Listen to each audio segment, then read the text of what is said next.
السلام علیکم ورحمۃ اللہ وبرکاتہ۔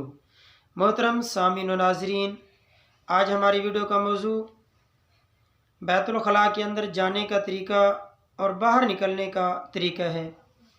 سب سے پہلے آپ حضرات سے گزارش ہے کہ اگر آپ ہمارے چینل پر نئے ہیں تو ہمارے چینل کو سبسکرائب کر دیں اور ہمارے آنے والی ہر ویڈیو کو لائک اور شیئر کرنا نہ بھولیں۔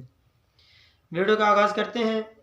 تو محترم دوستو، بزرگوں، جب بھی انسان بیت الخلاء جانے کا ارادہ کرے تو سب سے پہلے بیت الخلاء سے باہر کھڑے ہو کر یہ دعا پڑھ لیں، بسم اللہ اللہم انی اعوذ بک من الخبث والخبائث۔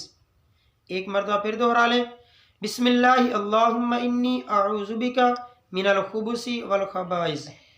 یہ دعا پڑھ کر پھر انسان پہلے اپنا بایاں پاؤں یعنی کہ کھبا بایاں پاؤں اپنا بیت الخلاء کے اندر رکھے، اور جب انسان بیت الخلاء سے باہر نکلے فراغت کے بعد تو اپنا دایاں پاؤں پہلے باہر نکالے اور بایاں پاؤں بعد میں، اور باہر نکل کر یہ دعا پڑھے، غفرانک الحمدللہ الذی اذھب عنی الاذی وعافانی۔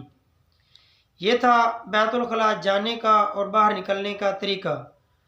اور دعا کے بارے میں، بیت الخلاء کے اندر جا کر دعا نہیں پڑھنی، بلکہ باہر کھڑے ہو کر دعا پڑھ کے پھر بیت الخلاء میں جانا ہے، اور جو باہر نکلنے کی دعا ہے وہ باہر نکل کر بعد میں دعا پڑھنی ہے۔ اللہ تبارک و تعالی ہم سب کو سمجھنے کی اور اس پر عمل کرنے کی توفیق عطا فرمائے۔ اللہ ہمارا حامی و ناصر ہو۔